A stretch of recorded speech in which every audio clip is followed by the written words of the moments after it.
ngày ní con miên từ thọt hay ôn thọt ngày ní con miên từ thọt con miên thọt tuổi anh con nhẹ cái đó chẳngការពីម្សិលមិញហ្នឹងនាងខ្ញុំបានផុសចម្រៀងមួយបទដែលសម្ដែងដោយ Jasmine ណាឃើញមានការគាំទ្រខ្លាំងមែនទែនពីសំណាក់ fan របស់គាត់ណាបងប្អូនហើយក៏មានការស្នើសុំឲ្យនាងខ្ញុំហ្នឹងបង្ហាញឈុតឆាកក្រៅឆាកដែលគាត់សម្ដែងហ្នឹងណាឥឡូវហ្នឹងនាងខ្ញុំបានឲ្យបងប្អូនមើលទាំងអស់គ្នាឲ្យថាសកម្មភាពក្រៅឆាកហ្នឹងJasmine ជួបការលំបាកអីខ្លះអញ្ចឹងណាឃើញថាអត់មានពិបាកសោះសម្រាប់ Jasmine បងប្អូនចាស្រួលខ្លាំងមែនតែនពេលដែលថតជាមួយគាត់ហ្នឹងណាចាដូចគាត់ដងពីកំណើតមកផងក៏មិនដឹងបងប្អូនព្រោះអីពេលដែលយើងថតអីអញ្ចឹងយើងប្រាប់ឲ្យគាត់ធ្វើអីគឺគាត់ធ្វើនឹងអត់ពិបាកក្នុងការថតទេបងប្អូនស្រួលខ្លាំងមែនតែនហើយណាមួយគាត់បានលេងជាមួយនឹងពពុះសាប៊ូពេលលាងចានហ្នឹងនិយាយពីថាក្តីសុខខ្លាំងមែនតែនសម្រាប់ Jasmine បងប្អូនធម្មតាក្មេងឲ្យតែឃើញពពុះសាប៊ូអីនឹងចូលចិត្តលេងណាចាហើយគាត់លៀងចានណាទំនងខ្លាំងមែនតើបងប្អូនធ្វើដូចខ្លួនឯងនឹងធ្លាប់លៀងពីមុនមកអញ្ចឹងណាគឺអត់ពិបាកក្នុងការសម្ដែងទេឲ្យសម្ដែងបទនេះក្តីសុខ Jasmine ខ្លាំងណាស់បងប្អូននិយាយមែនហើយអាវៈផ្លុំភ្លើងនេះគាត់សម័យថាភ្លើងដែលគាត់ផ្លុំហ្នឹងគឺផ្លុំនំខេតអញ្ចឹងបងប្អូនពេលដែលខ្ញុំសួរគាត់ណាពេលហ្នឹងមួយសោយពេញហ្នឹងហ្មងណាហើយគាត់ដើរតេតា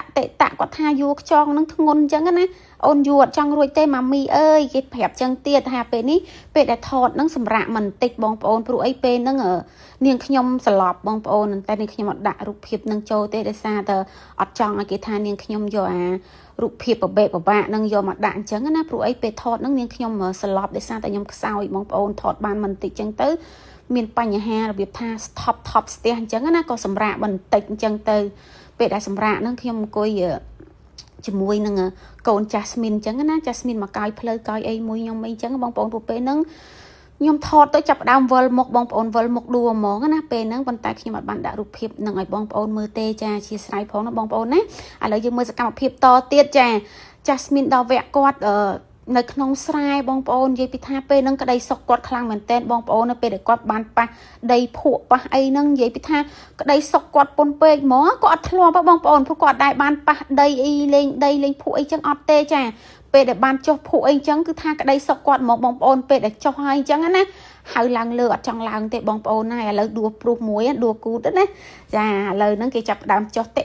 តាពេញផុកហ្នឹងហើយចេះបងប្អូននិយាយពីថាគ្រឹតកូនខ្លួនឯងហ្មងណាគេដើររើសខ្ចងរើសអីឡើងតំណងខ្លាំងមែនតើហើយសួរទៅថាកូនពិបាកអត់គេថាអត់ពិបាកទេម៉ាមីអូនសប្បាយឆ្លើយអញ្ចឹងហើយខ្ញុំនេះចេះតែបារម្ភកូនខ្លាចលមាស់ខ្លាចអីណា Jasmine ថាអត់អីទេសប្បាយណាស់ម៉ាមីហើយនឹងខ្ញុំថាប៉ុណ្ណឹងបានហើយមិនបាច់ថតទៀតទេគេថាអត់អីទេបងប្អូនចាំមើលគាត់បាយដាក់កាមេរ៉ាមែនទៀតគាត់ថាគាត់សប្បាយខ្លាំងមែនតើអត់អីទេចាដល់ពេលអញ្ចឹងឃើញកូនសប្បាយអញ្ចឹងខ្ញុំក៏អត់បារម្ភអីអញ្ចឹងដែរណាព្រោះធម្មតាយើងជាខ្លាចគាត់ហត់ខ្លាចអីណាប៉ុន្តែមានអីពេលបានចុះដេកភក់ឲ្យគាត់សប្បាយខ្លាំងមែនតើហើយពេលដែលថតចប់ហ្នឹង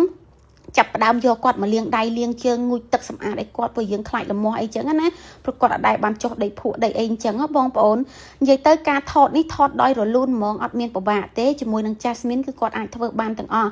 ហើយអាយុទៅតែ3ឆ្នាំទេនិយាយពីថាឲ្យធ្វើអីធ្វើនឹងអត់ពិបាកហ្មងឆ្លាតនោះឆ្លាត